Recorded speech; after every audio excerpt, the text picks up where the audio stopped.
Namaste from Bharat. Let me begin by expressing our felicitations to the President of the General Assembly, His Excellency Denis Francis, and our fullest support to the 78th UNGA's theme of rebuilding trust and reigniting global solidarity. This is an occasion to take stock of our achievements and challenges, even while sharing our aspirations and goals. And indeed, in regard to both, there is much that India has to share.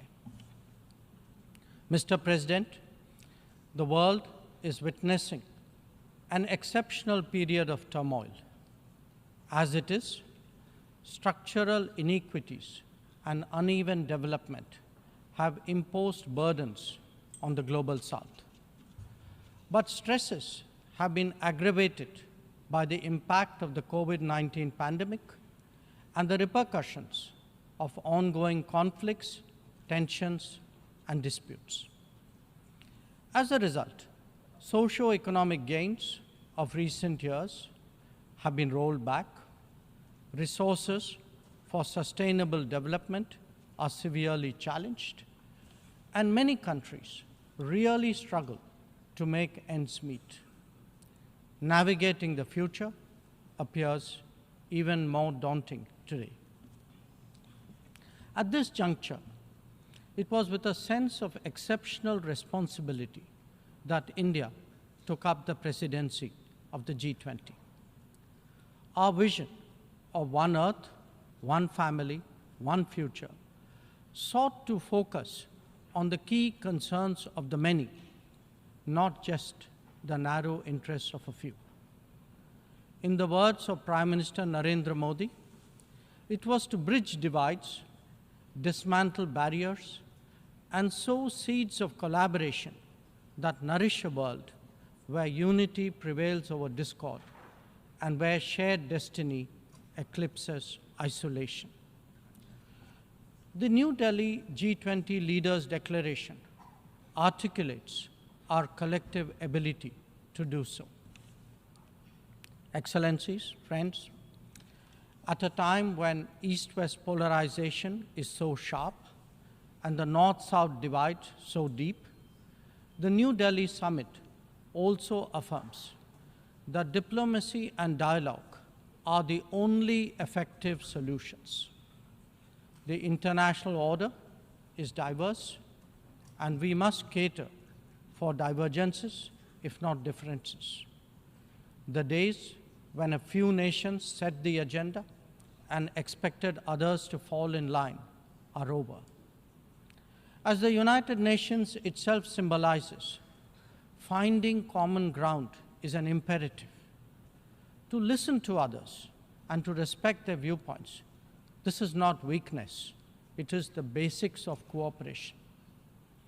Only then can collective efforts on global issues be successful. Recognizing that growth and development must focus on the most vulnerable, we began the G20 presidency by convening the Voice of the Global South Summit. This enabled us to hear directly from 125 nations and place their concerns on the G20 agenda. As a consequence, issues which deserve global attention got a fair hearing. More than that, the deliberations produce outcomes that have great significance for the international community. Mr. President, it was also noteworthy that at India's initiative, the African Union was admitted as a permanent member of the G20. By doing so, we gave voice to an entire continent which has long been its due.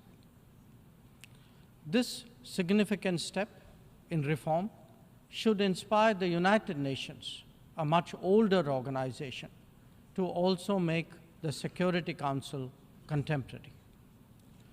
Broad representation is, after all, a prerequisite for both effectiveness and credibility. The outcomes of the New Delhi G20 summit will surely resonate for years ahead. Among them is an action plan for sustainable development goals, a crucial need of the day.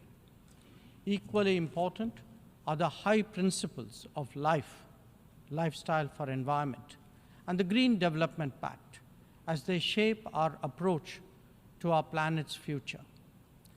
The transformative role of digital public infrastructure has also finally been recognized, as the salience of women-led development in building an inclusive and progressive society.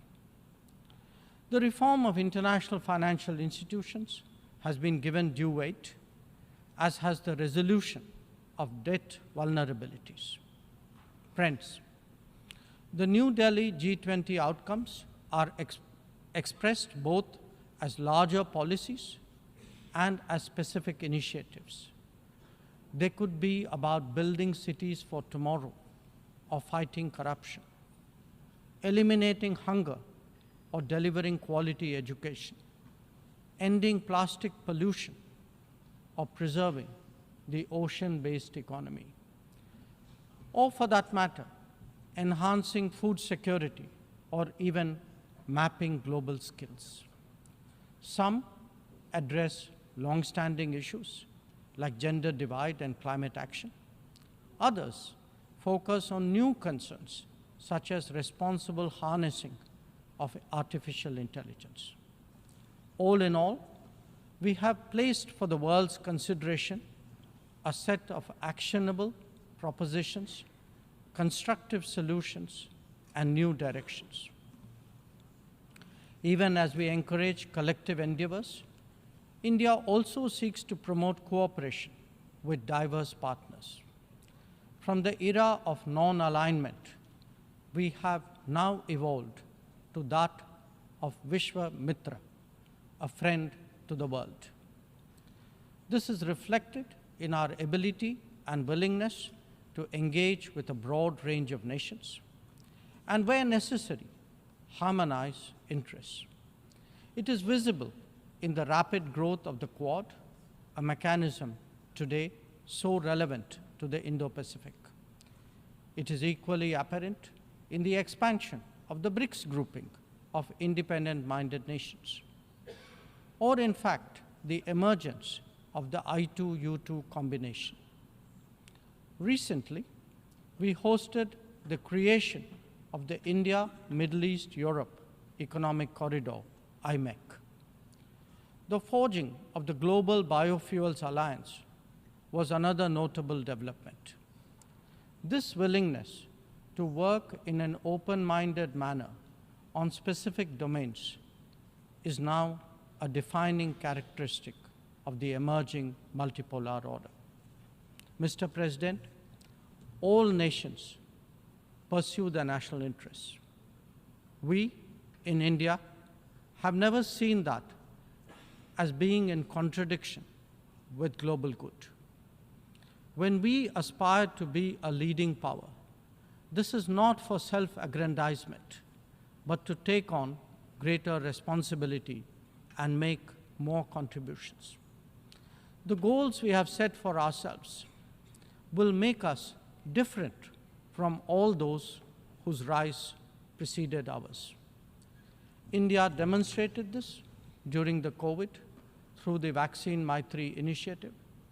Our endeavors, like the International Solar Alliance and the Coalition for Disaster Resilient Infrastructure, have gathered wide support. Our espousing of the International Year of Millets is enhancing global food security today. We have built development partnerships with 78 nations across geographies. And we have also been first responder in disaster emergency situations. The people of Turkey saw that in February, as did those in Syria. Our commitment is understandably even greater closer home. When Sri Lanka experienced a severe economic crisis, it was India that first stepped forward. But even in distant regions, partners such as the Pacific Islands have appreciated our contributions to meet their needs in health, in technology, and in climate action. Mr. President, the most populous nation and the fifth largest economy in the world knows that its progress makes a real difference to the world. Especially so when so many nations identify with us for reasons of history, of geography, and of culture. They follow our experiences closely and evaluate our solutions for their larger relevance. Last week, the United Nations assessed progress towards achieving SDGs. The mood here reflected the struggle to overcome challenges, especially those of resource paucity. It is therefore vital at this midway that we expand our capacities and regain our confidence. As the largest contributor to meeting SDG targets, India's achievements should give heart to others on this journey. After all, the Global Multidimensional Poverty Index records that we have halved the global MPI value in the last 15 years, lifting 415 million people out of poverty. That progress has now moved on to a higher level with ambitious socio-economic initiatives covering financial inclusion, food and nutrition, health and water supply, as well as energy and housing. We are seeking to demonstrate that social welfare need not be the sole prerogative of the developed world. Excellencies, programs underway in India highlight the transformational role of digital delivery of public goods. It has facilitated scaling up, it has enhanced efficiency, and it has combated corruption. The national objective of leaving no one behind is forging ahead in so many dimensions. Moreover, the democratization of technology has opened mindsets, instilled confidence, and inspired innovations. Excellencies, in our deliberations, we often advocate the promotion of a rules-based order. From time to time, respect for the UN Charter is also invoked. But for all the talk, it is still a few nations who shape the agenda and seek to define the norms. This cannot go on indefinitely, nor will it go unchallenged. A fair, equitable, and democratic order will surely emerge once we all put our minds to it. And for a start, that means ensuring that rule makers do not subjugate rule takers. After all, rules will work only when they apply equally to all. Mr. President, we must never again allow an injustice like vaccine apartheid to recur. Climate action, too, cannot continue to witness an evasion of historical responsibilities. The power of markets should not be utilized to steer food and energy from the needy to the wealthy. Nor must we countenance that political convenience determines responses to terrorism, extremism, and violence. Similarly, respect for territorial integrity and non-interference in internal affairs cannot be exercises in cherry picking. When reality departs from the rhetoric, we must have the courage to call it out. Without genuine solidarity, there can never be real trust. This is very much the sentiment of the Global South. Next year, the United Nations will be hosting the Summit of the Future.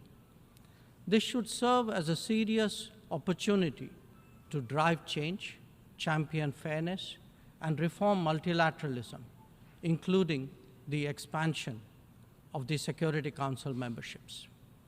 We must address global challenges imbued with the conviction that we are one Earth and one family with one future. Excellencies, friends, India has entered the Amrit Kal, a quarter century where greater progress and transformation awaits us. We are confident that our talent and creativity, now so visibly unleashed, will power us forward. The world saw a glimpse of what is to come when our Chandrayaan-3 landed on the moon. Today, our message to the world is in digitally enabled governance and delivery, in the widening ambit of amenities and services, in rapidly growing infrastructure, and in our energetic startup culture. It is visible too in vibrant cultural expressions, such as in the arts, yoga, wellness, and lifestyle. Our latest assertion is in a path-breaking legislation to reserve 1/3 of the seats for women in our legislatures. Mr. President, I speak for a society where ancient traditions of democracy have struck deep modern roots. As a result, our thinking, approaches, and actions are now more grounded and authentic. As a civilizational polity that embraces modernity, we bring both tradition and technology equally confidently to the table.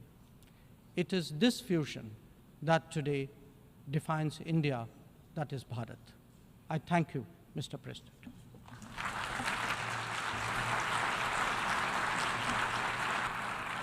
I thank the Minister of External Affairs of India.